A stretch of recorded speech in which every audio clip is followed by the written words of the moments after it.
Okay, that's probably enough suspense, isn't it? So welcome everybody. Thank you for joining us for this. Is the second of our annual Incomindios-Lippuner Scholarships, which is a scholarship for Indigenous students named in memoriam of a long-time supporter of Indigenous rights, Eva Lippuner, who sadly passed away in 2019. Through the Incomindios-Lippuner Scholarship, Incomindios UK, in partnership with the University of Kent, aims to provide financial support for an Indigenous student as they pursue their degree in the field of Indigenous rights. The scholarship seeks to support Indigenous peoples through the most powerful of tools, education. It exists with the goal of supporting and promoting global Indigenous communities, their causes and their rights. I will shortly put some Twitter handles in the chat, and along with those Twitter handles, I will include a link tree for Incomindios UK, which includes a link to their donation page, should you want to donate for to help towards next year's scholarship. So today we're going to be hearing from Flavio Ayuso, who is the second, as I mentioned, Incomindios-Lippuner scholar, but I am going to hand over to a wonderful colleague of mine to introduce Flavio. So Dr. William Rowlandson, who you see before you, is a senior lecturer in Hispanic studies at Kent. He's authored books and articles on Latin American cultural and political history, Cuban history, Cuban literature and film, Borges, Swedenborg, mysticism, psychedelics, the imaginal and the demonic. His current teaching and research interests focus on the contribution of humanities and modern languages to the discourses of sustainability and ecology. So, with no further ado, over to you, William. Brilliant. Thank you very much, David. And good evening, everyone, or good day to Flavio and anyone else from the Americas. It's a great pleasure to be here and to welcome Flavio. I will introduce him in a second, but before I do, I'll just quickly run through the basic order of the day. And that is, Flavio will speak for about 40 minutes, more or less. And then we'll have 15 to 20 minutes of question time. In the question time, if you've got any questions, you can put them in the chat at any stage and I can read them in the question time, but also obviously you can put your hand up and I will keep an eye on everyone's image to see if hands are going up. Flavio will be speaking in English, but I'm here on hand to translate, to interpret if need be. And that goes for if anyone wants to ask a question in Spanish. Si alguien quiere hacer una pregunta en castellano, también lo puedo traducir yo para Flavio. I can be an interpreter either way. And if not, then what I'll do now is I will introduce Flavio and then over to you, Flavio. I have a PowerPoint, Flavio's PowerPoint, so I will share the screen and I will move the slides when indicated. Okay, so Flavio Ayuso is a young Mayan from Muna, a small community in southern Yucatan. He's a student of sociology at the National Autonomous University of Mexico. And for the last 3 years, he has supported Mayan communities and agrarian processes in defense of their territory against mega projects and real estate developments that violate the collective rights of Mayan communities. He is currently closely supporting the agrarian judicial process of the community of Ixil, Yucatan, in the defense of their Ejido territory. And he will explain, Flavio will explain the Ejido system in his presentation, against businessmen who intend to dispossess more than 3,000 hectares of very well-preserved jungle. His topics of interest and research are agrarian law and agrarian sociology. In 2018, he received an honorable mention in the Premio Nacional de Ensayo sobre la Constitución Política del Estado de Yucatán, organized by the judicial powers of the state of Yucatan. He has published several mini essays in the youth blog of the magazine of the University of Mexico. And now, Flavio, I will share the screen and I will pass over to you. Thank you, William. Can I just confirm before we do that everyone can see the screen? Is that correct? And if I just move, does it move for everyone? Yes. Thank you, William. Yep. Yes. Yep, I've got some yeses. That's all I need. Thank you. Over to you, Flavio. Okay, can you put the first slide, please? This is the second one. The first one. There we are. Sorry. This one. Okay. Thank you, William. First, I'm very grateful for this invitation, and I want to thank all the assistants for this talk, and also the University of Kent, especially Professor David, for letting me share this space with you, and the Incomindios team also because of the scholarship. And I want to apologize in advance for my not so good English. Actually, this is my first time talking in audience in English. So that's why maybe Professor William is going to help me if I stuck.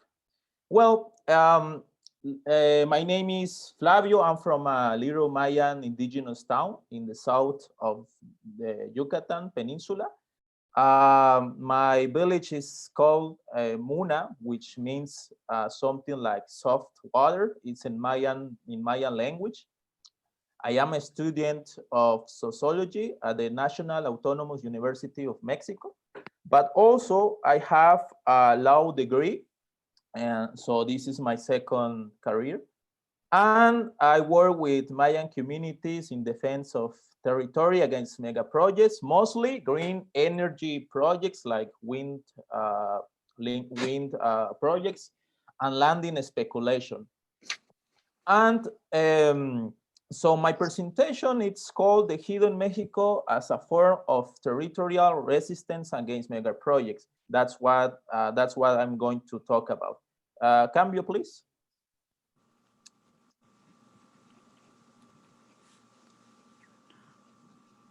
So today I want to talk about the Hedo in Mexico, but I want to begin with a reflection about the issues about the land. I quote an author named Jose. This author points out some time ago that the problem of the Indian, it's about the land, and it continues. The problem continues now in these days. No, he begins by saying that the indigenous issue has its roots directly in land tenure, and this is true because we see the land like the life itself, no? So it's very important for me to point out this view, because my presentation, it's all about mostly the land. Also, another thing that this author point out is that the individualistic character of the republic, like modern republics, has unquestionably favored the absorption of indigenous property. I think that our history is made by the dispossession of the land. And I think the governance and the states and the capitalism systems, it's try to basically dispossess of our land. So when that happens, we say that our lives will be done.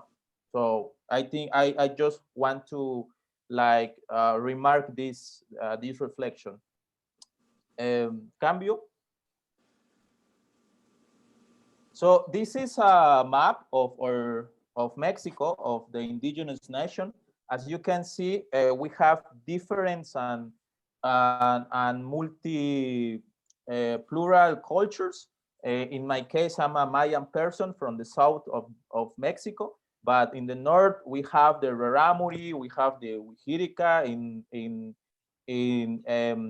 We have different nations of Mayan people, the Quiche, Tojolabal. In my case, I'm Yucatan Mayan.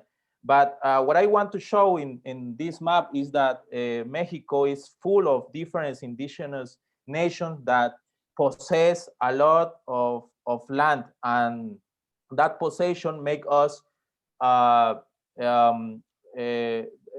possession of land make us to live better in harmony with mother nature. So this is very important because most of people think that Mexico is like it's like a unique culture, but it's not. We exist in different ways in this territory. So that is very important to me to tell you, because for me, it's like part of my struggle to share this point of view to you. Cambio. So now I want to talk about what is the Ejido. In Mexico are two forms of ownership, private and social. The social one is the Ejido. Basically, the Ejido is like a legal figure in Mexico to name the communities, mostly indigenous, that manage and administer the lands collective. These lands are communal lands. The Hedo was a demand that came directly from the Mexican Revolution, especially from the General Zapata, who led the Mexican Revolution. And the basically demand was the land.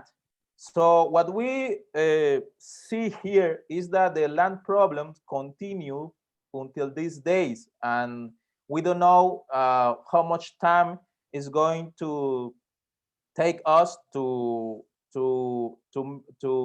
make the governance and the private part to respect our rights. So what begins the life of the Ejido in Mexico is this period of the history we have, which is the Mexican Revolution. So what the essence of the revolution, that the land belongs to those who work it. So it's a very interesting point of view of the General Zapata. So the Hedo is basically a form it's a form to name the communities that manage their lands by communal lands. So it's not private, it's managed by a group of people. I cannot decide by my own, so I need to hear the others. So that's why it's very important to protect the lands in possession of communities. Cambio.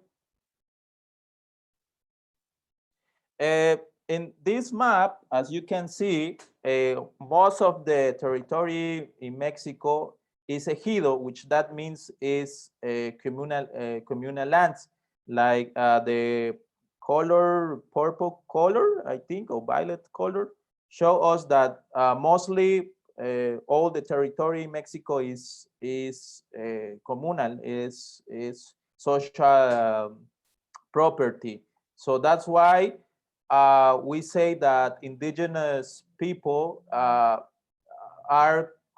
we indigenous people contribute better to the climate change, because we try to keep nature in his natural state. We don't think that nature is we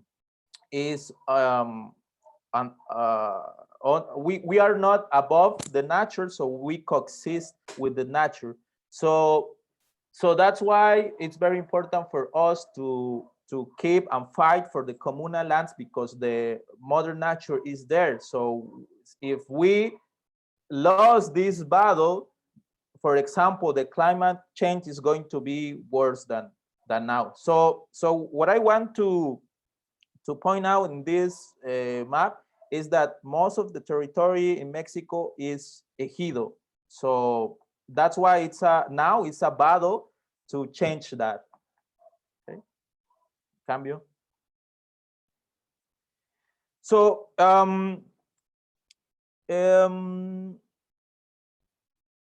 so the land privatization in Mexico basically began with the reform of the Mexican Constitution in 1992. This reform took place at the same time that the NAFTA was being discussed. And this tells us very much to understand why the land is selling to the best, to the capitalist systems, you know. And this part of the discussion, also the World Bank was there trying to put the land just like a commodity, just to see the land for selling and so on. So this is like a period that can help us to understand why the land is in danger for this I don't know, William, if you can help in this part. So esta parte nos puede ayudar a entender por qué el conflicto agrario, los ejidos están en peligro, porque la ley permite la venta de tierras comunales. I don't know if you can translate. Yeah, very briefly, that the fact that this took place under NAFTA as part of the whole neoliberal project is why land became moved from being a social part of nature to being a commodity that can be bought and sold. That's effectively what's, yeah. Yeah, thank you. Cambio.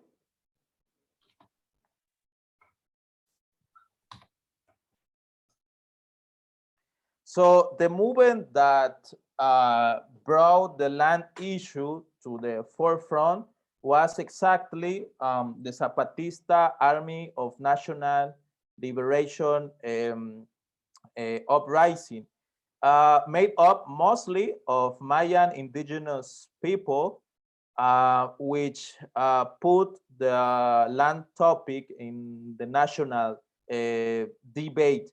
The Zapatista army was demanding the reclaiming of their property over the lands taken from caciques, from basically rich people. So this movement is very important in the agrarian history because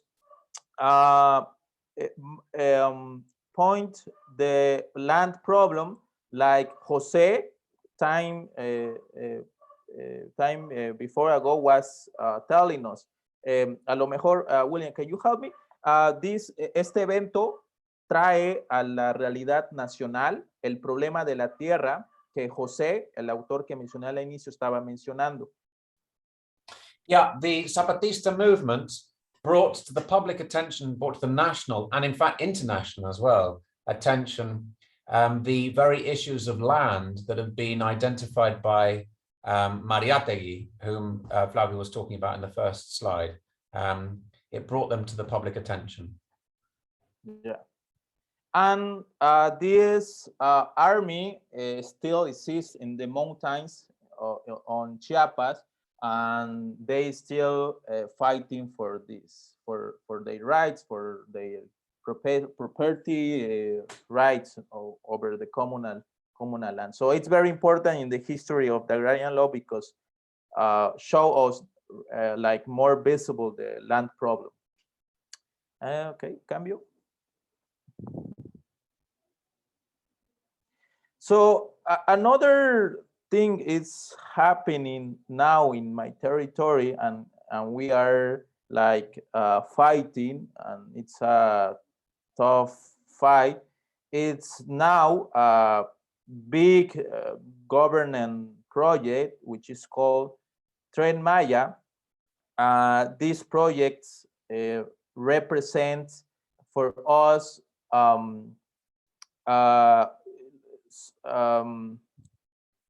represent for us another way of colonialism, because we are not being consulting about these projects, but the government is naming this project like us. So it's like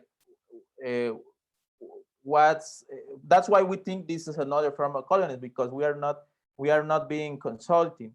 So the land is being seen like the best, the property, the private property is seen as the best form of tenure. So that's why there is a big interest to buy communal lands for these projects. So the land is basically being seen like a commodity, like something you can sell, you can trade. And for us, it's not like that. Land is basically all for us, is where life happens, is where we put our spirituality and everything. That's why we are very concerned about what's happening now in the territory.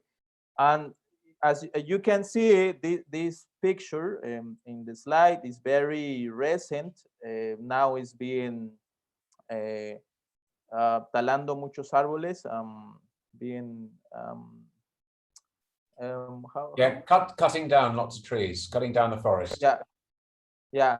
So what we're doing now is like making lawsuits to the government and using national laws and international laws, but also these laws are seeing the problem of the land just like a commodity. They are not seeing that the land is life itself, you know. So we are very, I want to put this slide for example, because this is something that is happening right now in our territory. So what I want to remark on this is that the land is being seen just like something you can sell and trade. And this is very dangerous for our communities, in this case, Mayan communities. Next, please.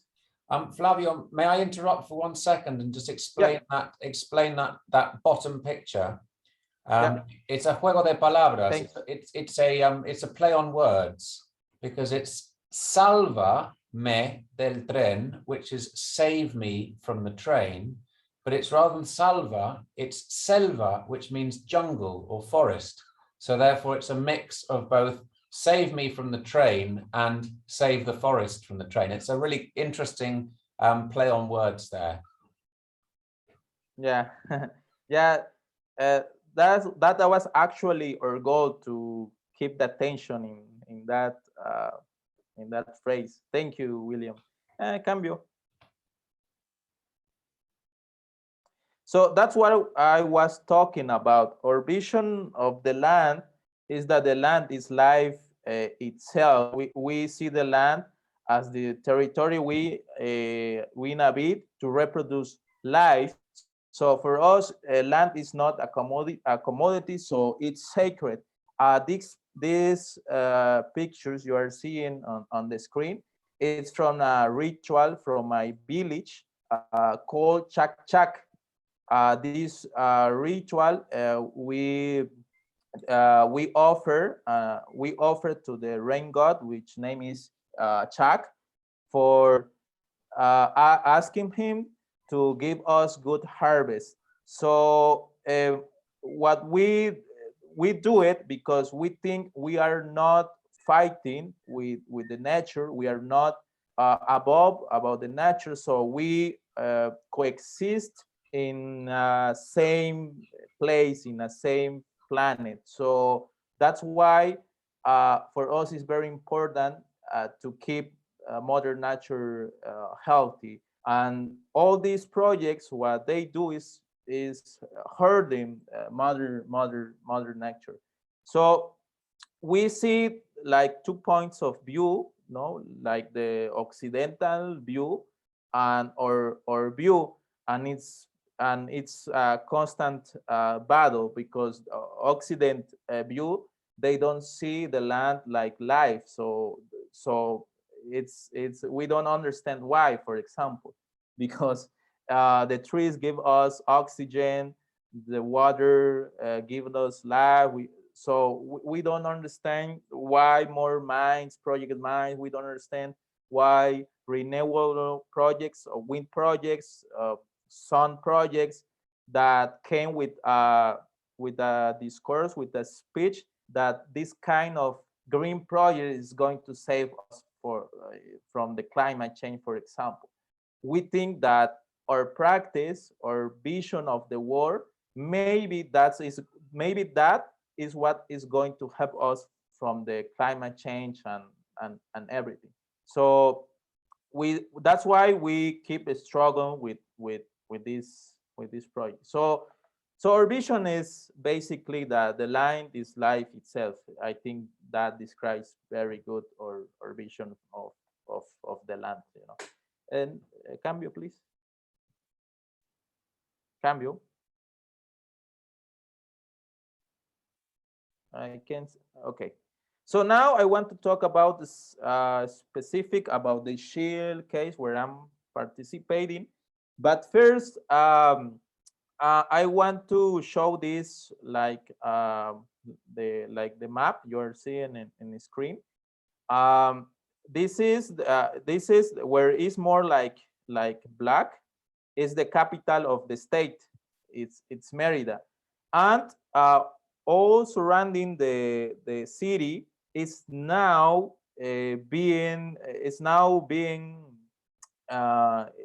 there are a lot of constructions and projects that there is no more trees. And Ixil, if you can see it in the north, which is marked with the blue color, we have still jungle, we have animals, we have life in contrast with other villages and surrounding the city. So while we are going through, it's a battle with all these kind of projects that we think that are killing us, because there is more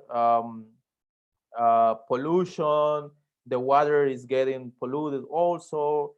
That's why the fight in Ixil is very important, because basically it's a big area with a lot of trees and a lot of animals that in some way we think it could help to restore the territory from north to south. So that's why we are taking serious this battle. Maybe William, you can help me with some kind of como retroalimentación, because quiero que esto quede claro.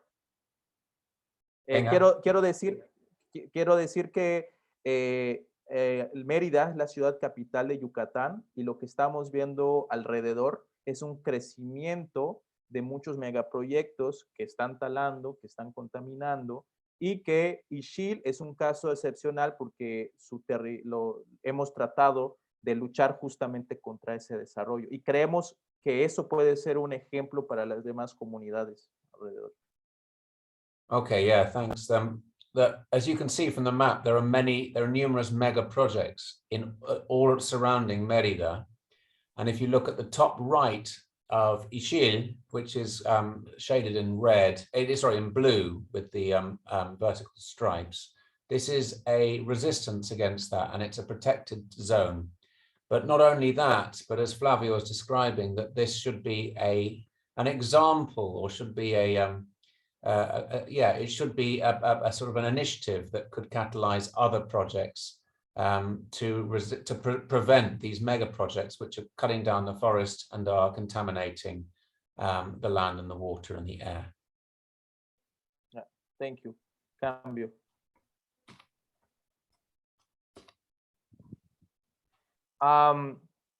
Creo que, if that's okay with you, William, creo que en esta parte prefiero hablar en español, porque es justo como la parte que quiero comunicar mejor y no con mi muy mal inglés. Entonces te pediría el favor si me puedes traducir, si está bien Sin problema. contigo. Mira, tú hablas como un minuto o lo que sea y luego cuando tengas una pausa, luego lo hablo yo. Ok, muchas gracias, William. Bueno, ahora quiero hablar concretamente sobre la parte que más nos está afectando en la península, que son los proyectos de generación de energía renovable, sobre todo proyectos eólicos, estos que generan electricidad a través del viento. Y en este mapa podemos ver cuántos proyectos ahora pretenden instalarse en territorio indígena sin consulta y sin los impactos ambientales necesarios. Okay. The thing that's most concerning Flavio at the moment and where his attention is most drawn is to the renewable energy projects, of which there are a great number in the whole of the Yucatan Peninsula, as you can see there. And especially the wind projects. But the trouble with these is that they are not taking into consideration the indigenous relationship with the land, and they are also very destructive of the land, and hence that's the question about renewable. The question of their sustainability is brought into question. Sigue. Y lo que nos dicen es que justamente estos proyectos son los que van a contribuir al cambio climático, son los que van a contribuir al desarrollo, y nosotros tenemos una visión completamente diferente de lo que ellos consideran desarrollo. Por ejemplo, para nosotros desarrollo es tener tierra donde cultivar, tener tierra donde vivir, tener tierra donde poder tomar agua, y lo que nos dicen estas empresas es que eso no es desarrollo, y que el desarrollo es esto. Y ahí entramos más en conflicto y no estamos de acuerdo. Okay, so this is all around the question of the word development. And as you know, sustainable development and this is SDGs, the Sustainable Development Goals. The projects are all promoted as being sustainable and are being the methods by which we will combat climate change. And yet the communities are saying that what they do is sustainable, sostenible. And what they understand sustainability to mean is about renewable agricultural projects, about protecting the land and the water, about farming for the community, about having community engagement with the land. But what's difficult about this is that the developers of these projects are saying that what they're doing is, what the indigenous communities are doing is not sostenible. It's not sustainable. So there's a difference in value around that very word of desarrollo or development. Sigue. Thank you. Cambio. So, estos son los principales 4 proyectos que están siendo promovidos por las empresas que, por cierto, son de capital extranjero, mucho capital francés, chino, español. Entonces podemos ver en el mapa Ixil, que está en medio, y del lado izquierdo vemos a un proyecto de color amarillo, un punto amarillo. Ese proyecto ya está funcionando, ya está instalado, que se dio a través de un despojo del territorio. Allí fue un proceso muy fuerte, incluso hubo militares, etcétera. Y en Ixil tenemos un proyecto que pretende instalarse, que pretende ya desarrollarse, y del lado derecho vemos a otros 2 proyectos. Entonces, actualmente esta es la amenaza, que nosotros lo vemos como una amenaza, y luego voy a explicar por qué.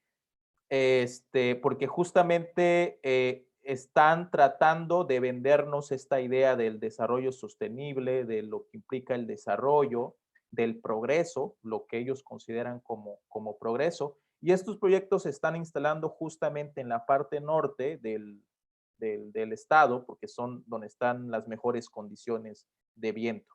Entonces, en esta imagen ilustro cómo la península quiere llenarse de estos proyectos que están interconectados con otros proyectos como el Tren Maya. Entonces, todo está interconectado como un mismo paquete neoliberal capitalista, si se quiere decir así. Okay, so these are the 4 projects you can see. The one on the left, all 4 of which are being funded by international investment, including a French company. The yellow project on the left has already been constructed and is up and running. But there was an enormous controversy over the construction of it, and there were even soldiers brought in to put down the protests of people when it was built. The one in the middle is Ixil, and that's on the cards. It's being proposed now. This is the next big development, and of course this is the threat, the amenaza, as Flavio was saying. And why is it a threat? Because of the damages it will bring to the land. But what's difficult is, again, as Flavio described, is that they're trying to sell progress, and progress is coming wrapped up as a neoliberal package that's all interconnected with the other projects, and including the Tren Maya. And just the last point is that these are all on the north coast of the Yucatan Peninsula, where there's most wind, and that's why they're located here. Sigue. Cambio, por favor. Entonces, esta es una vista de manera general, nada más para ubicar espacialmente dónde está ubicado Ixil. Como pueden ver, es una comunidad maya muy grande y muy pegada a la costa. Y esto que esté muy pegada en la costa está relacionado justo con la especulación inmobiliaria, porque la clase rica política del país pues siempre le encanta posicionar su estatus social con casas frente al mar, frente a un lago, aunque eso implique, por ejemplo, destruir la vegetación. Entonces, otro problema que tiene Ixil no es nada más la generación de energía renovable, sino también la especulación inmobiliaria, que generalmente está impulsado pues la clase burguesa de México. Okay, so in addition to what we've just been talking about, the renewable energy projects, this is also the north part of the Yucatan Peninsula, and as you can see on the left, you can see it's very near Cancun. And obviously many people know Cancun for the beaches, but this is further round towards Merida, and this in particular is where a lot of the wealthier people of Mexico want to have their holiday homes, especially to have their homes near the sea, near the beach, and near one of the famous lakes of the Yucatan. And therefore the Maya communities are running up against also the huge impetus of real estate development as well. Sigue. Y algo que quisiera señalar también es que las empresas que se dedican a la especulación inmobiliaria todavía utilizan herramientas, incluso herramientas legales para destruir la propiedad comunal, porque vuelvo a recalcar, todo Ixil es propiedad comunal, no es una persona por sí sola, no puede vender la tierra. Entonces, lo que hacen es engañar a autoridades indígenas a través de dándoles una compensación económica para poder desarticular a la propiedad comunal y poder privatizarlo. Entonces, es la misma lógica que tiene tanto los proyectos de desarrollo de energía renovable como los proyectos de especulación inmobiliaria. Su principal reto es destruir el tejido social colectivo para posteriormente pasarlo a la propiedad privada, porque ellos consideran que es lo que mayor certeza jurídica da. Okay, so I'll start with your final point and then work backwards, and that is that the real estate developers use exactly the same tools as the mega project developers, and that is to destroy the social fabric. The only thing that protects the land is the society. So therefore, if they can break up the society, and they will use illegal tools against the communities, such as buying off individuals with large bribes, with large sums of money, all about trying to break the cohesion of the community. So these are the methods that they employ. And these are methods that have been employed for many, many years, and they're still being used. Cambio. Uno anterior, ese. Entonces, este ya es un mapa más cerca para seguir ubicándonos del ejido de Ixil. Lo que tengo marcado en el círculo es donde están las casas, donde están los servicios públicos. Y luego, lo que está alrededor, marcado con el círculo, es todo su territorio comunal. Y es un territorio muy amplio en términos de diversidad biológica. Hay diferentes ecosistemas: manglar, selva, selva alta, selva baja. Y también observamos que lo que está en el cuadrado, en el rectángulo, que es la parte que ya pega con la costa, ya es una parte que desafortunadamente la comunidad no puede acceder. E incluso hay personas armadas custodiando esa parte. Y esto para nosotros es muy conflictivo porque muchas de las personas todavía utilizan la madera para cocinar. Entonces esto pues igual representa una problemática para nosotros. Entonces, justamente nuestra intención ahora es tratar de recuperar también esa parte de playa. Entonces, esto es nada más para que tengamos la idea espacial de cómo está distribuido el territorio de Chile. Okay, so this is just demonstrating, this is showing exactly how the land is employed here, how the land is used. Within the circle, within that oval, you can see is the area of the housing and the public buildings of Ixil.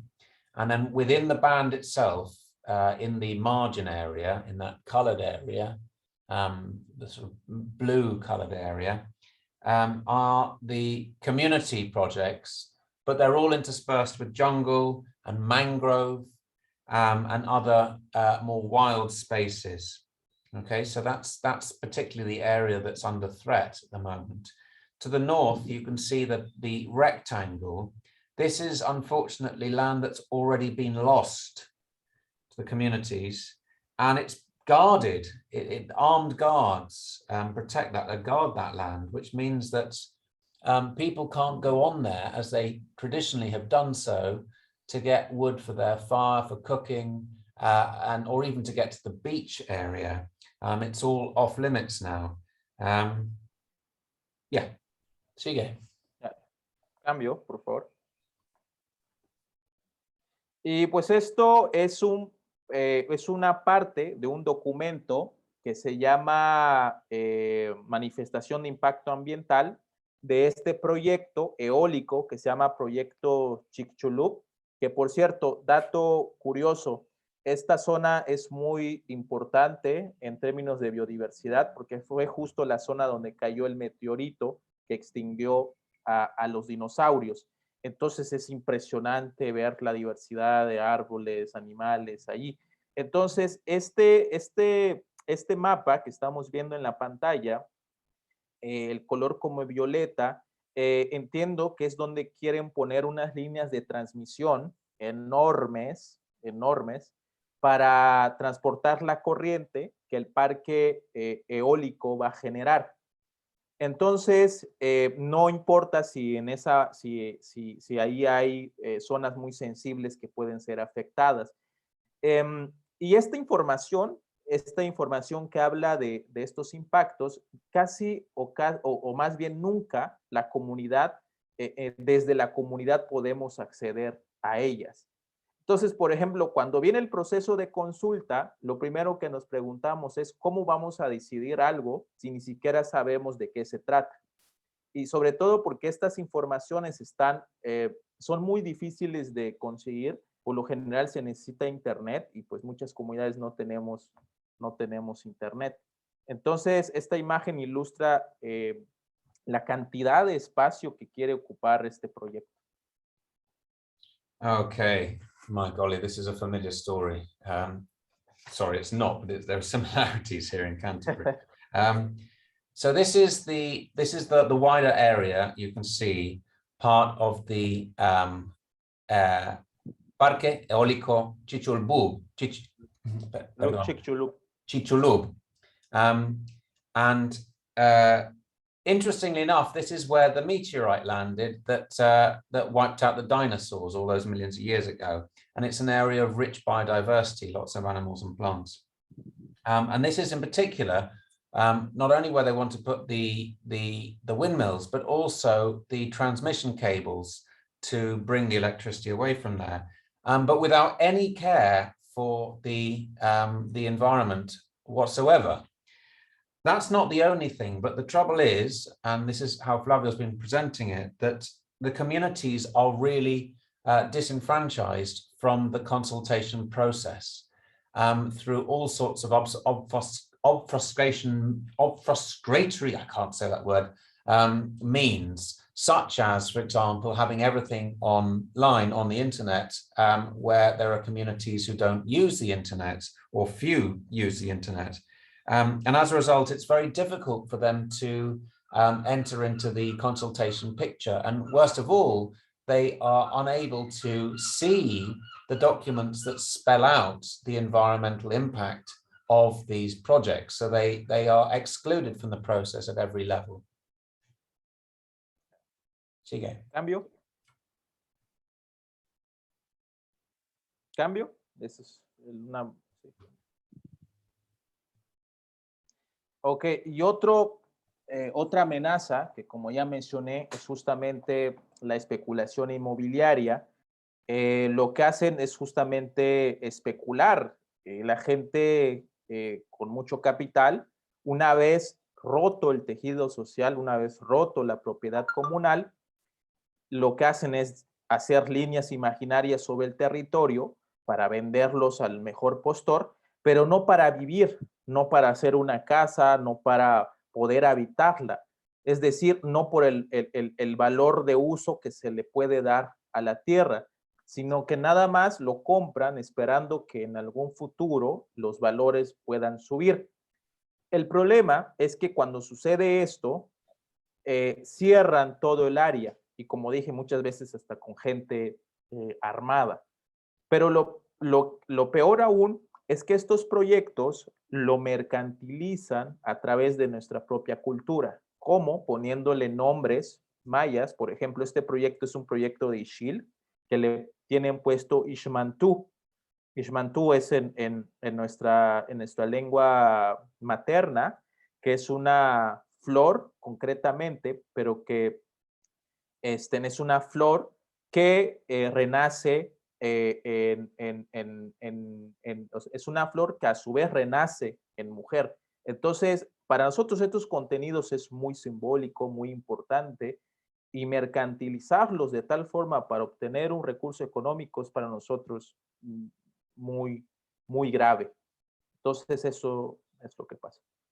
Okay, so number of different things here. First of all, with the land speculation, what's happening is once the fabric of the society has been sufficiently broken and land has been bought, the developers who are not there anyway, I mean, they're from afar, the speculators will carve it up and then divide it up and then put boundaries around it. They're not even going to live there. They're not actually building anything. They're just selling off the land for development. But worst of all, well, not worst of all, but in addition to which, not just are they dividing up and privatizing the land and commodifying the land, but they're also commodifying the Maya culture. And what we see on the right there, Shamantu. Shamantu is a flower that's sacred to the Maya, and is deeply symbolic and has ancient traditions related to motherhood and femininity. And yet, of course, what we're seeing here is some real estate is now selling the land on the basis of this slogan, Shamantu Ixil, as if this is somehow got the endorsement of the community, when obviously it doesn't. And therefore there's a sort of there's an extra insult in addition to the land parceling and the land selling, is then using this cultural appropriation as part of that commodification process. Nada más para recalcar, pues estas fotos son de un desarrollo que intentó hacerse en la comunidad, pero a través de una serie de acciones legales y de acciones directas lo tenemos suspendido hasta ahorita. Okay, so we've got some good news, and the good news is what we're seeing here is a prospect plan that never got off the ground because of the legal kickback, and it's not. Hopefully, it will never be developed, but at the moment, it's been halted through the reviews, the judicial reviews that have taken place. Yeah. Cambio. Entonces, algo que nosotros usamos como pueblos, como comunidades, para poderlos hacer valer en los tribunales, son 4 ramas de derecho que consideramos muy importantes y que estos proyectos son justamente con los que más atentan. El primero, pues, es un derecho a un medio ambiente sano. El segundo es el derecho a la salud. El tercero es el derecho a la libre autodeterminación que tenemos los pueblos indígenas por estar aquí antes de los procesos colonizadores. Y algo que todavía estamos discutiendo, porque por una parte pensamos que el derecho de la consulta es necesario, es importante, pero que no se está haciendo bien y que más bien parece una herramienta para legitimar el despojo del territorio comunal. Okay, so I probably don't need to explain everything there because it's very clear from the bullets, but I'll just go to the last one. The problem with the right of consultation here, this is one of these are the 4 articles, legal articles that Flavio is describing as being absolutely vital for the communities. But the 4th one, the right of consultation, unfortunately, it's not only that the people are excluded from the consultation process, but actually more and more sort of sinister is that the consultation is really about informing people what's going to happen, as opposed to actually listening to any of the voices. So therefore it's a one-way process and it's not true consultation. Cambio, ahorita vamos a verla. Entonces, aquí quisiera compartir con ustedes cómo es que el proceso de la consulta se está llevando aquí en México y por qué consideramos que se está haciendo mal. Para empezar, la consulta la realiza el gobierno o la propia empresa que quiere hacer su proyecto. Un proyecto que por lo general pretende instalarse en tierras comunales. Lo han dividido en 3 partes que ustedes pueden ver en la pantalla. Pero todo empieza mal desde la primera parte. No nos preguntan si de entrada queremos ser consultados. Lo que preguntan es, aquí está el proyecto. O sea, ya de entrada posicionan al proyecto. Entonces, posicionar el proyecto ya de entrada implica que debemos tener información de entrada. Eso no lo tenemos. La otra cosa es que esa información, por lo general, está en español o en inglés y no en nuestra lengua maya. O sea, yo creo que mencionar estos 2 es suficiente para darnos una idea de que la consulta, al menos aquí en México, se está llevando mal. Entonces, de tal forma que estas 3 fases, dado que la empresa es la que impulsa este proceso, pues termina siendo un proceso simulado que legitima la instalación del proyecto. Okay, so similar to the previous one, here are 3 principles of the process, all of which seem good on paper, but actually all 3 of which are ineffective and in fact have been very much used in a sinister way. Let's start on the left. That rather than coming in with the consultation and saying, what do you think about it? They come in with a consultation saying, this is the plan. And the next thing is how you're going to negotiate the plan, as opposed to actually, do you want it? Then we get to the information phase, and some of the things we've already talked about information being denied, but also something very simple, such as the language being used. It's either in English or in Castilian Spanish, and not in the Maya languages, which immediately excludes people and is another demonstration of a colonial process. And then, as we talked about, the consultative phase itself is very much one directional and therefore is not real consultation. All of which is used to, as you can see at the bottom, all of which is used to legitimize the process. And of course, each one of which can be a box ticked saying that it's now been successfully implemented, when actually each one of those steps has been badly implemented.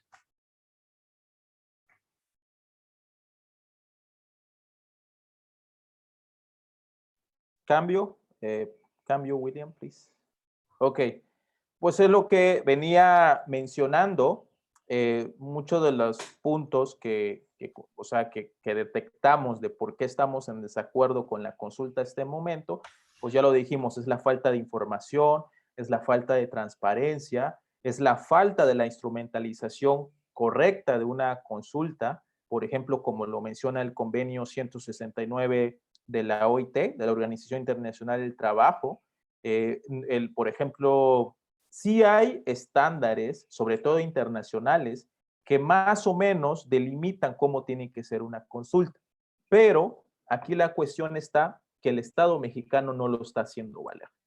Y algo que nos está preocupando mucho, mucho, mucho en México es la militarización, ¿no? Tanto de militares como de la policía. Y esto está ocasionando que muchos defensores de la tierra, del territorio, están siendo desaparecidos y están siendo asesinados. Y esto también es parte también de nuestra lucha, porque creemos que los que mueren por defender la vida, pues no mueren porque nos delegan esa responsabilidad. Esta foto que pueden ver es una foto de la policía local de Yucatán, de mi comunidad en Muna, donde se pretendió instalar igual un parque fotovoltaico, ya no de generación eólica, sino de paneles, y iban a talar más de 1000 hectáreas de bosque.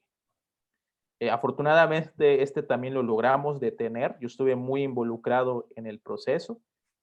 Me sacaron de la propia consulta por disentir, porque lo que mencionaba, la consulta es un instrumento de legitimación y no realmente de un proceso sincero de consultar la necesidad de la comunidad. Entonces, aquí quisiera resaltar eso, que la militarización viene con estos proyectos y en casi todos los proyectos, en los procesos de consulta, hay policías. Entonces, es como la pregunta, ¿eso es una consulta? Okay, so this is why overall are they objecting? Are we objecting? First of all, the international processes for these development projects are not being adhered to, as we've been talking about. They're being implemented cynically and badly. And in particular, the Mexican government is failing to adhere to these international processes. Secondly, we've got the overall militarization of the whole process. And unfortunately, and this is something common across the Americas and elsewhere in the world, many people who are land protectors, water protectors, are being killed and disappeared. This is an absolute tragedy of how many people are being disappeared and murdered for standing up for the rights of the land and the community. The image that we can see here is of the local police in Yucatan, and you can see on the door there, Gobierno de Yucatan.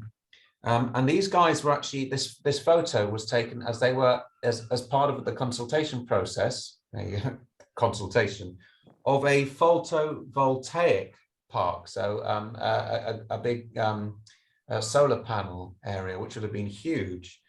As far as I understood, Flavio, this one was halted, did you say? This one didn't go ahead.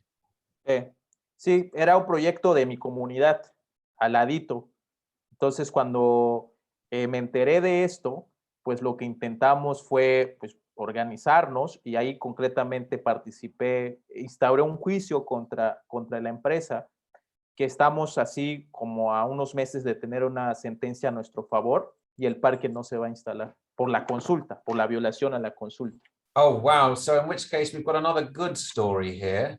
And the good story is that this, in the consultation process, Flavio in particular and others raised a complaint, a judicial complaint. And after many months of negotiation, the judge ruled in their favor, and therefore this particular project was halted. But as I picked up earlier, Flavio, you said you were pulled out of the process for speaking out against it. And therefore, again, there's danger, there's threats to people speaking out. And the last point that Flavio made was that in every aspect of consultation, there are police, which asks the question of, is this really consultation? Cambio. Entonces, en Ixil, pues justamente está pasado, o sea, la misma lógica de la consulta, la misma lógica de despojo, se está dando y en eso estamos luchando. Y lo que quiero mostrar aquí es que estas fotos son unas fotos del año pasado de la comunidad, de las afectaciones que hubo con las lluvias. Y esto se debe, que al inicio mencioné, que al lado de Ixil ya hay una comunidad con un parque eólico que ya está funcionando actualmente. Entonces, lo que sucedió es que pudimos darnos cuenta de los daños visibles ya en la realidad de lo que ocasionó este proyecto. Lo que hizo este proyecto fue bloquear todos los flujos de agua que salen al mar, al norte de la península, y al bloquearlos, el agua de la lluvia regresó al sur. Entonces lo que ocasionó pues fueron estas inundaciones. Estas fotos fueron del año pasado en Ixil, y lo que ocasionó pues fue pérdida de todas las cosechas. El municipio el ejido estuvo inundado como 4 meses, ya incluso el agua empezó a generar problemas de salud, y pues esto nos ratificó que justo no vamos a permitir que se vuelva a instalar un proyecto como este allí al lado. Entonces, también lo que mostró esto es que las manifestaciones que hacen los estudios ambientales los hacen a modo de la empresa y no reflejan concretamente los daños que ocasionan. Y estos son fotos concretamente recientes de la comunidad, y tememos que al instalarse más proyectos como esto empeore y contribuye también pues al cambio climático. Okay, so what you can see from these photos, this is not just an image of rising sea levels or increased rainfall from climate change. No, this is actually a direct consequence of one of the wind projects. Why? Because they blocked the river flowing to the various rivers as they egress into the sea. And therefore, when the rains came, the rivers all backed up and flooded the land. The harvest was lost, and the floods remained for about 4 months, which led to major health problems. And obviously you can see problems in living conditions and everything, all the problems associated with flooding. Therefore, these images are demonstrating, they need to be part of the whole process of consultation to demonstrate the direct, immediate consequences of these projects, and not long-term projects, which obviously we won't be able to see immediately, but these ones are the direct consequences.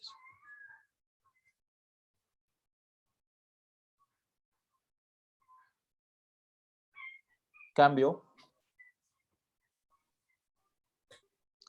Y ahora les quisiera platicar un poco de qué es lo que estamos haciendo para fortalecer nuestro proceso organizativo en defensa de la tierra.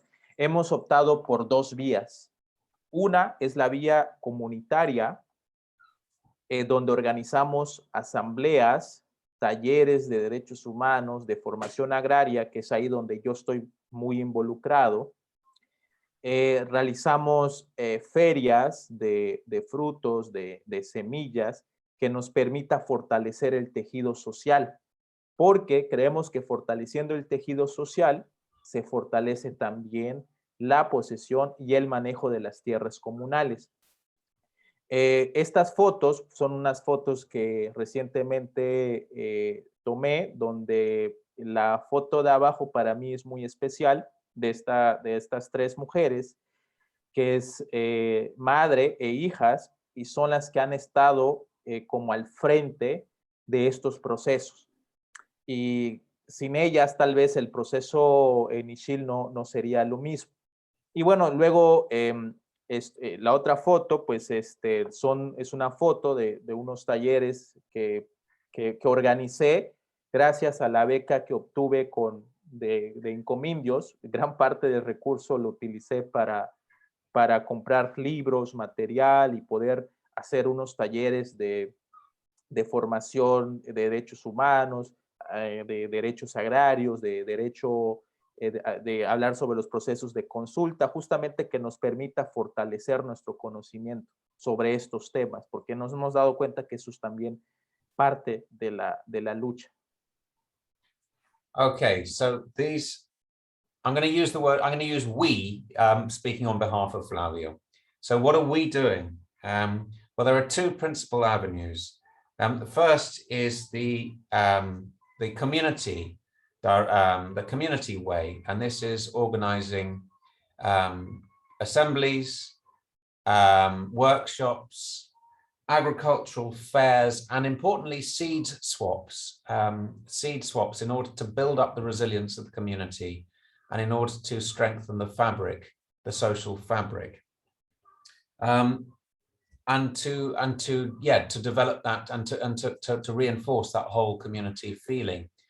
That picture on the right is particularly important to Flavio. You have a mother and two daughters who have been absolutely vital in the project in Ixil. And in fact, Flavio said that probably without them, it wouldn't have ever got off the ground. So they're obviously very important players in this particular process. And the image on the top right is a whole lot of material that Flavio managed to get thanks to the Incomindios Beca, the grant that David mentioned at the very beginning. And that was to bring all sorts of material related to human rights, to do with consultation processes, to do with legal systems, to do with how to defend communities and other materials, which were then obviously shared and distributed in these workshops and in these community gatherings. Yeah, I think that was it. Gracias. Cambio. Ya vamos por ir cerrando. Y la otra vía que hemos decidido también usar como una herramienta es la vía legal. Básicamente consiste en dos tipos de juicios que tenemos aquí en México. El primero es el amparo. El amparo es un juicio en el cual se discute que ha habido violaciones a derechos humanos que están consagrados tanto en la legislación nacional, pero también en la legislación internacional. Y otro tipo de juicio que hemos implementado son los juicios agrarios, que esos tienen que ver concretamente con el despojo de las tierras comunales.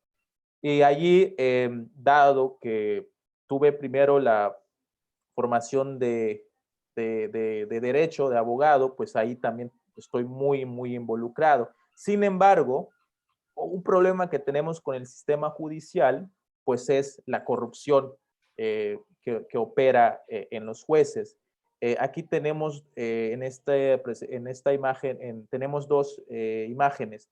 En la de abajo es una protesta que realizamos fuera del tribunal porque el juez no nos quería otorgar un traductor, intérprete en lengua maya, cosa que es un derecho fundamental establecido en la Constitución y en otros tratados internacionales.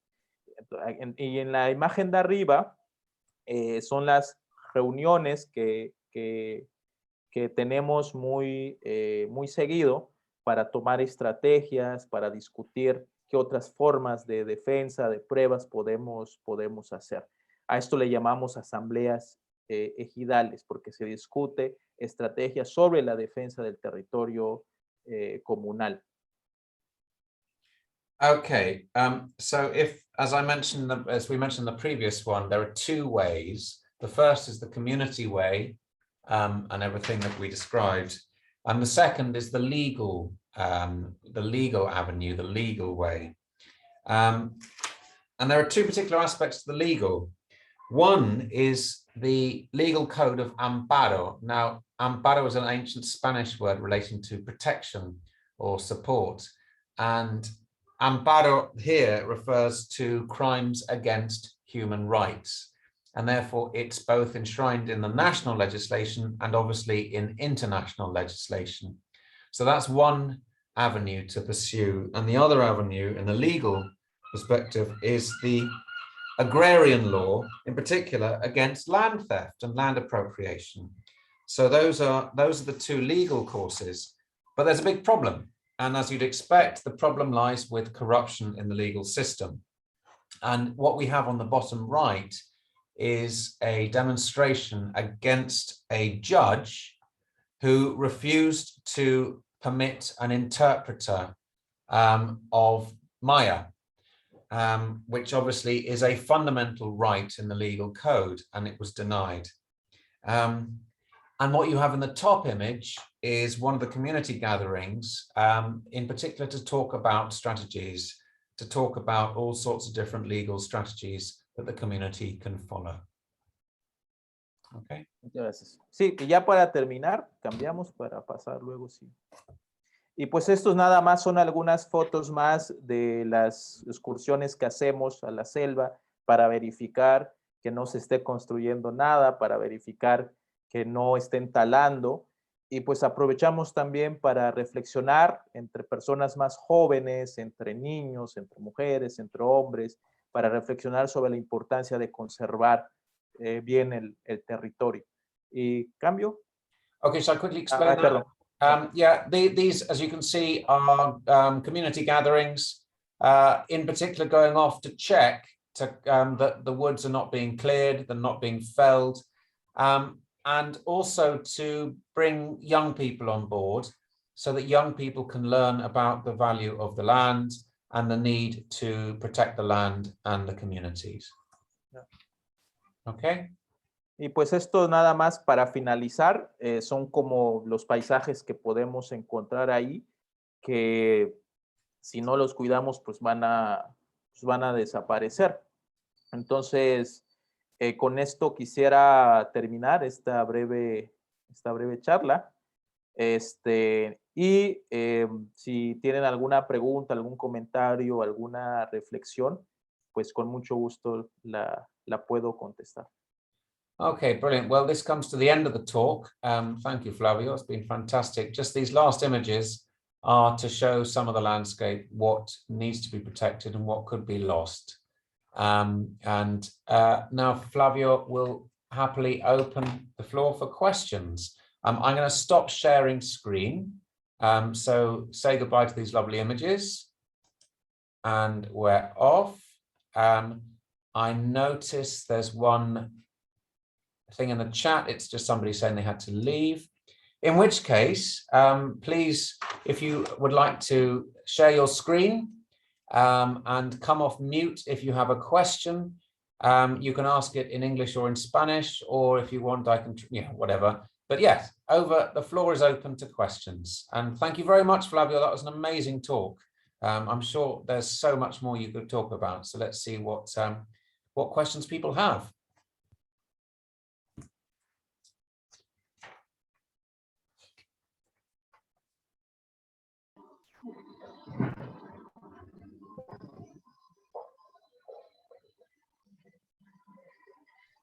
Okay, well, in which case, I have a question that we touched upon when we met earlier, Flavio, and I'm very keen to talk more about this. And this is the very, very difficult. Sorry, I'm speaking in English. Are you happy with that? Is that? Yeah, I'll speak slowly. The major problem that is being faced with projects that are all part of sustainability and renewables. The problem being not that those projects are not necessary, which they are, because we clearly, as a collective global community, need to move away from our dependence on fossil fuels. But the trouble seems to be, as you're experiencing and as is being experienced in many different parts of the world, that there is a sense that as long as it's sustainable and renewable, it's good. And therefore, are you finding that you are, in a way, something I mentioned earlier, if these guys were petroleros, you might actually, strangely enough, and I hate to say this, but maybe you'd have a greater capacity to resist if they were petrochemical, because you'd have the international community speaking up. But because it's to do with renewable energy, sustainable energy production, etc., are you finding that people are not engaging in the way that you would hope they would? Bueno, entendí muy bien la pregunta, pero para darle una mejor contestación, no sé si quieras como repetirlo muy rápido en español. Simplemente que el problema es que si, por ejemplo, esos proyectos, esos megaproyectos, si fueran, por ejemplo, de petróleo, tendrían ustedes más capacidad de galvanizar resistencia más allá que la comunidad. La comunidad internacional, por ejemplo, estaría mucho más a su favor, por ejemplo. El problema aquí es cómo la cosa es sostenible y renovable. La gente va a pensar, hombre, ustedes no tienen nada que quejarse, porque eso es lo que necesitamos, tal y tal y tal y tal. Eso es un problema de que hablamos al principio un poco. Sí, sí, me parece interesante tu pregunta porque mencionas como la dicotomía. Perdón, voy a hablar en español y... Sí, sin problema. Ok. Sí, me parece interesante porque justamente como señalas esa dicotomía.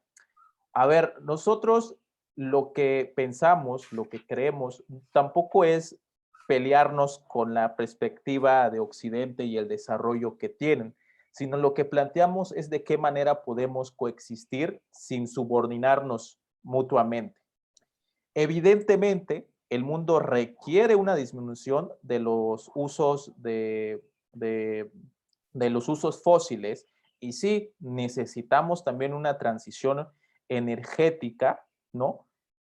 Es indispensable para bajar las emisiones de carbono, pero lo que nosotros cuestionamos es cómo se da esa transición.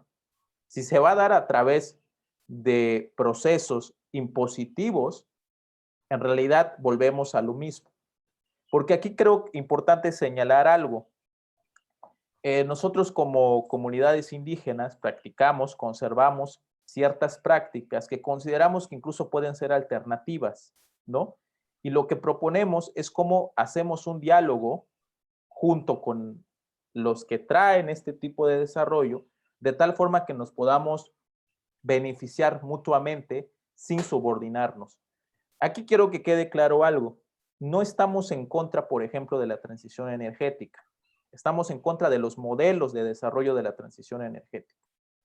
En cuanto a que si fuera nuestra lucha contra proyectos de petróleo y que si eso atraería más atención, honestamente creo que es un poco incluso, yo creo que sea proyectos verdes o proyectos petroleros, tendríamos que tener la misma atención y la misma ayuda de la comunidad internacional. Obviamente, la cuestión del petróleo, que por ejemplo aquí en México se sigue explotando terriblemente, ya se acepta también como algo normalizado y que lo único que nos queda es transitar de petróleo a energía y no volteamos a ver lo que sigue sucediendo ahí. Entonces, es también importante también posicionar ese tema, ¿no? En ambos aspectos. Entonces, es un poco lo que te podría comentar. Muchas gracias, muchas gracias. Eso es súper interesante. I'll just quickly summarize what you said for everyone. I find this so important and very moving what you're saying, because as you say, as a community, you have no interest in fighting the international efforts to move towards renewables and to transition to a greener economy. What you are concerned about is the methods by which it's happening and by the means by which this transition is taking place. The neo-colonial aspect of it is what is causing the damage, as you've been identifying. What I find particularly striking is that as a community, you are saying you already do, and you already have done for thousands of years, practice sustainable and renewable energy practices. And that what you'd like is that this knowledge base be part of the transition, be part of the debate, be part of the dialogue. And that's not what's happening, because instead, as you said earlier in your presentation, the practices of your community are being considered unsustainable, and they need to be replaced by this sustainable one, which is as we've seen, highly damaging. And the last thing you said there was about it's actually very similar to the whole petróleo industry. They're using the same tactics, they're using the same methods, and it's actually the same industry. So it really isn't about renewables, really. It's about, again, land appropriation and abuse. Yeah, thank you. I hope I've summarized what you said well. Sí, algo que quisiera mencionar igual muy rápido, porque lo traes arriba, es que, por ejemplo, algo que nos han criticado mucho o que han criticado mucho a las comunidades es que justamente dicen, lo que tú haces no es sostenible y lo que yo te voy a traer sí es sostenible. Y toman como ejemplo las prácticas que tenemos las comunidades de ir a la selva para buscar un poco de leña para hacer la comida, para poder comer. Y nos dicen, esto no es sostenible. Pero lo que yo traigo sí es sostenible. Entonces, es como, bueno, a ver, no vas a comparar, no se puede comparar ir al monte, cortar un poco de leña, que a la vez se vuelve a sembrar, se vuelve a cosechar, con talar 300 hectáreas de monte para poner eólicos, ¿no? Eso es lo que pretenden darnos a creer, ¿no? Yeah. Entonces, estas prácticas son las que más nos cuestionan, pero bueno, ahí la cuestión es justamente, a ver, lo que tú haces aparenta ser, vamos a ponerlo en esos términos, con mayor sostenibilidad, pero no es así, pero así lo venden, ¿no? Entonces, es como también ahí la batalla narrativa que ocurre en este plan. That's a fantastic example. I'll quickly translate that. I see we've got two hands up. I think it's Rebecca first, then Lucia. And there's also a question in the chat, but I'll quickly translate what you just said, because I think it's a wonderful example. People going to the woods, going to the forest to get some wood for cooking are being told, sorry, that is not sustainable. Whereas the people who are telling them that that's not sustainable are in charge of clearing vast swathes of the forest. That is considered to be sustainable, whereas people going off to get leña, to get firewood for their hearth, which is renewable and is renewable, totally renewable, because you are never taking more than the forest can provide, because people have been doing this for thousands of years and they understand how the forest works. That is being considered unsustainable. So thank you, Flavio. That's an amazing example. Let's move to Rebecca, and then Lucia, and then I'll read the question in the chat. Thank you. Thank you, Flavio, so much. This was really, really fascinating, and I appreciate you sharing your knowledge and experience. I was really struck by, I guess, the comparisons that you made between the violence, the harms that the renewable industry and projects are carrying out with, and how similar they are to the kind of other kinds of extractive projects that are going on, like petrol and oil. And I wondered if the specific regions that you're from and the territories that you're talking about have also been impacted by fossil fuel extraction in the past, or other kinds of resource extraction before now, that yeah, if this is kind of complicating those kind of past relationships with resource extraction and building on them in some ways, or if this is kind of new to the region. Thank you. Did you get all that, Flavio? Sí, pero si puedes hacerme una recapitulación, te lo agradezco para dar una mejor. Bueno, rapidito, que básicamente si están lo que parece como nuevos sistemas con toda la energía renovable, o si es básicamente igual que lo que ya ha pasado con la industria de petróleo, y si en particular en su comunidad, allá en Yucatán, si han tenido los mismos problemas con la industria petrolera en el pasado, o si es algo nuevo. No ha cambiado. Básicamente para nosotros es lo mismo. Y casualmente en el Golfo de México, al lado del estado de Yucatán, están las bases petroleras más importantes del país. Evidentemente es un modelo que ya no puede continuar por la contaminación excesiva de los mares, de los animales que viven dentro del mar. Y curiosamente, esto no se diferencia, no hay una diferencia entre estos proyectos que actualmente se están instalando en el territorio, proyectos que le llaman de proyectos verdes.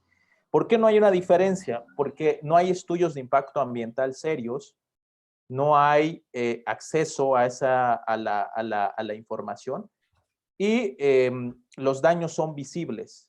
Por ejemplo, hablé de la inundación en Ixil, ¿no? Hablamos de unas lluvias torrenciales cada vez más complicadas, del calor que estamos viviendo actualmente ahorita donde estoy, en la ciudad, estamos a 45 grados Celsius, es muy, muy caliente.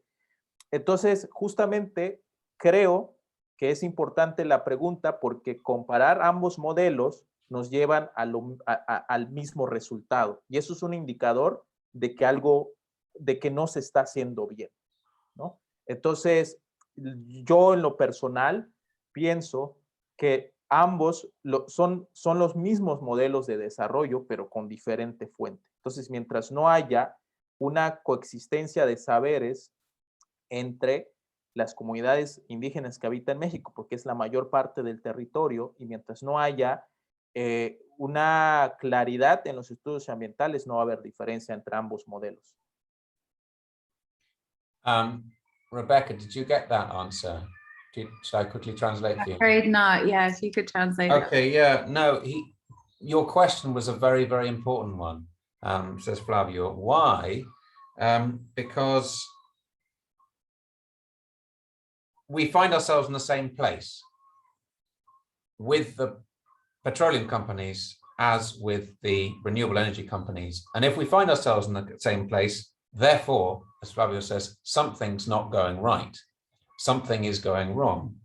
And as he says, as long as the communities who traditionally manage the land are excluded from the process, then we are in exactly the same situation as has been traditionally with the petrochemical companies. And as Flavio said at the beginning to his answer to your question, just off the coast there of the Yucatan Peninsula is obviously the Gulf of Mexico. And as we all know, I hope everyone here knows, we're at the 10th anniversary of the Deepwater Horizon. I think today, I think it really is like right now.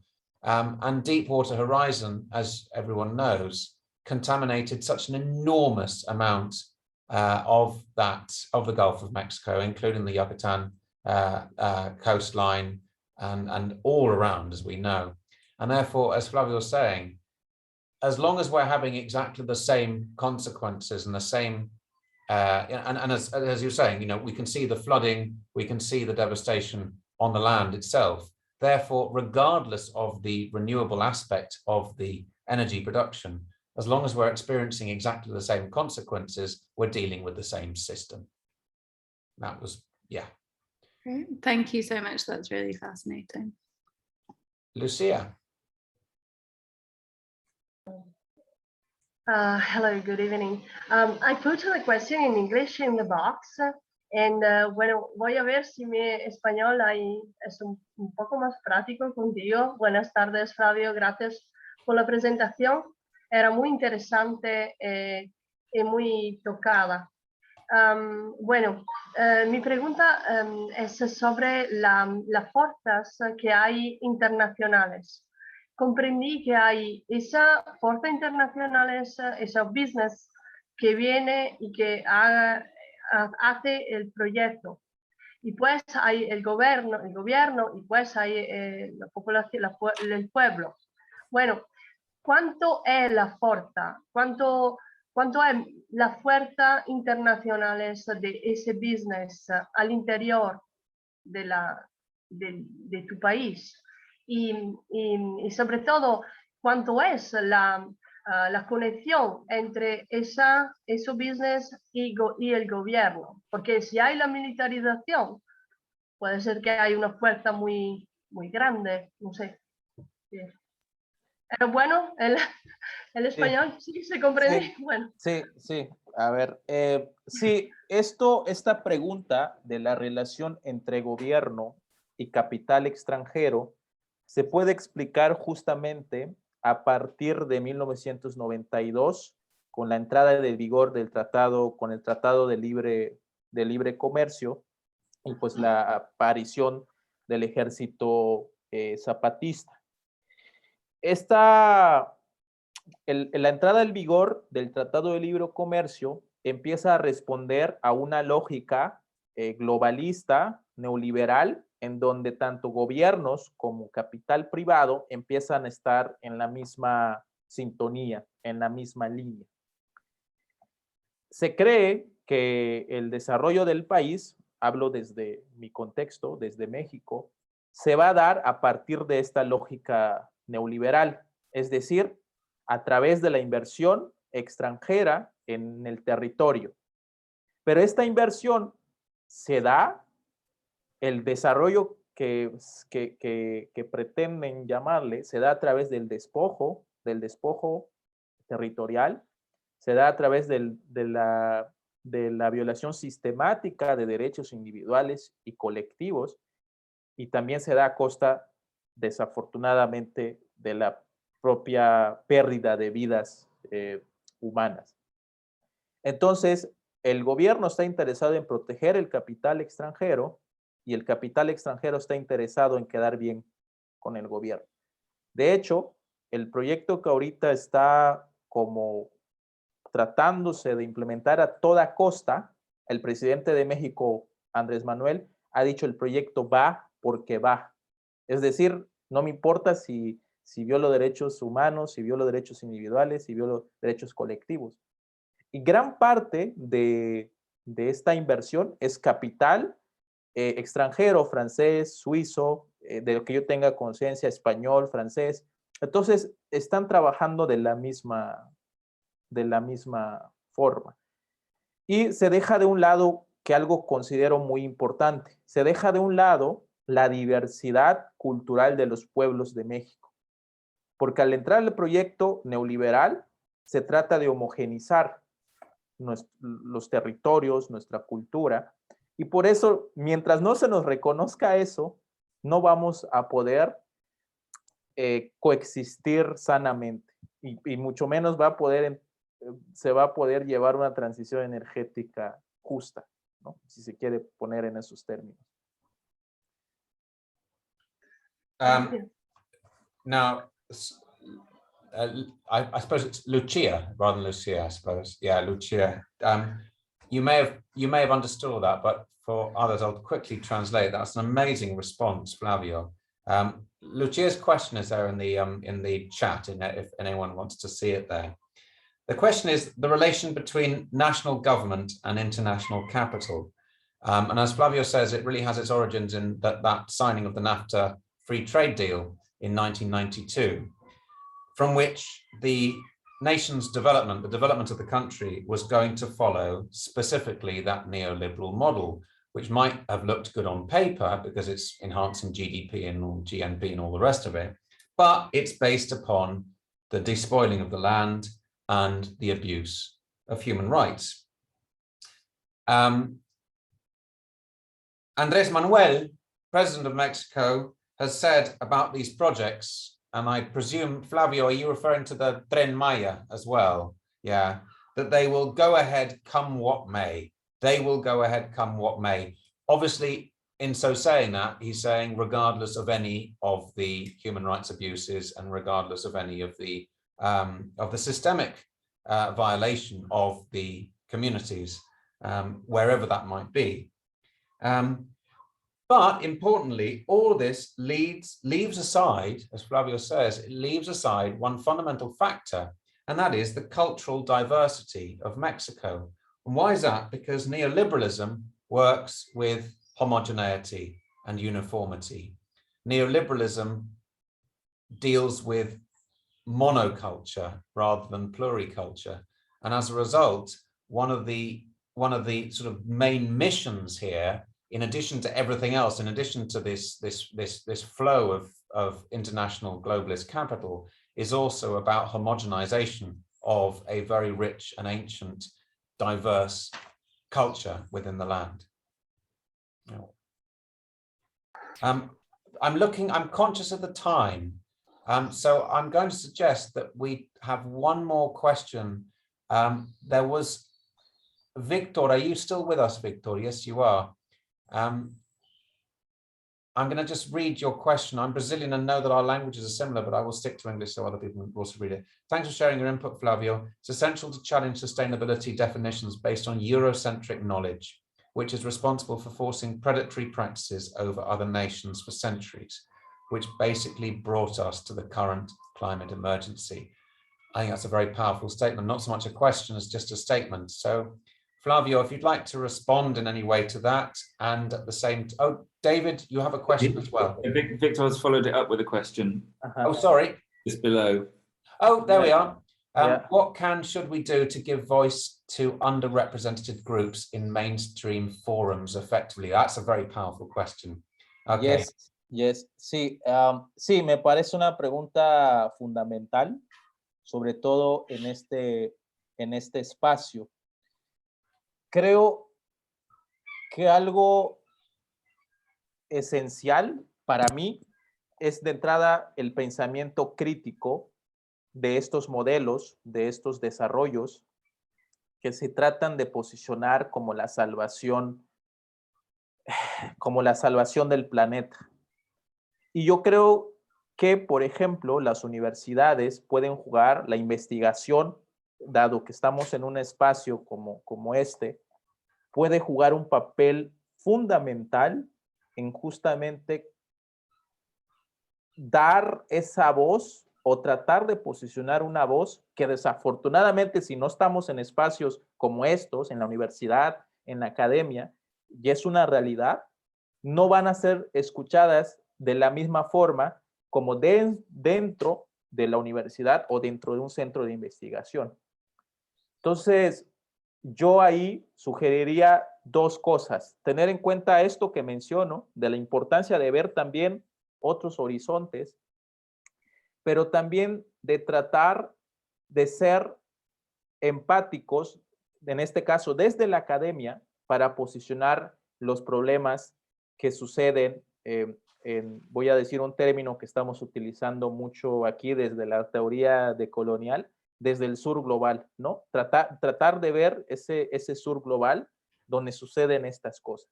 Y usar este espacio, usar la academia, la universidad, para también poder decir eso. Porque, repito, desafortunadamente, porque es una realidad, no tiene la misma fuerza hablar, incluso desafortunadamente, vuelvo a repetir, desde la comunidad, que por ejemplo hablar desde la academia o desde un espacio privilegiado que es la universidad. Okay, Victor, that was a long and complex answer there, which has one very simple factor, and that is that universities are... Actually, I'll stop there. I'll go back a little bit. Flavio's first answer was pensamiento crítico. Pensamiento crítico. And all I can do is say, sí. Without pensamiento crítico, it doesn't matter where you are, you're going to lack the tools to be able to negotiate these complex issues. So back to what Flavio was saying, universities must serve that purpose in developing pensamiento crítico. And in particular, to encourage people to be more aware, you said empáticos, to be more empathetic, to be more aware and knowledgeable about issues facing other cultures in other parts of the world, especially in the global south. And in so doing, being able to hold those debates, hold those forums, and enter into a more public negotiation of these questions. So yes, from what I'll say here, Flavio, lo que digo yo es que estoy completamente de acuerdo que la universidad tiene que ser importante. El problema que veo yo es que, sobre todo en Gran Bretaña, pero en otras partes del mundo, las universidades se han vendido también al modelo neoliberal. I think David understood that, because I can see you nodding your head, that we seem to be equipping people towards the neoliberal model as much as any other industry, but we do our best. Así, nada, que en este momento me gustaría decir por todos, pues muchas gracias a Flavio, un aplauso, and we all wish you absolutely the best. I mean, what you're doing is magnificent. And it's so important, and it's a real example to the rest of us, Flavio, for how to engage with the community, how to engage respectfully as well. And again, something you said earlier about no queremos luchar, about how to engage respectfully. Sometimes we're forced to fight, as you are, but actually it's about being part of the debate, being part of this negotiation, being part of it. And unfortunately, as you were saying, is so often you're disenfranchised, you're excluded. So yeah, thank you very much. And there we are. Do you want to have any final words before we depart then? Claro, igual agradecer a todos los que asistieron a esta charla. Sé que inicialmente dije que iba a hacer todo en inglés, pero la verdad es que creo que fue buena estrategia cambiar luego al español. Siento que pude dar el punto que quería dar. Y pues nada, agradecer a ti, William, al profesor David, por estar ahí siempre en contacto, en pendiente. Y pues igual al inicio dejé mi correo electrónico por si alguien luego quiere entrar en comunicación y continuar con el debate y el tema. Pues adelante, para mí ha sido un placer y un honor poder platicar con ustedes desde tan lejos sobre estos temas. Muchas gracias.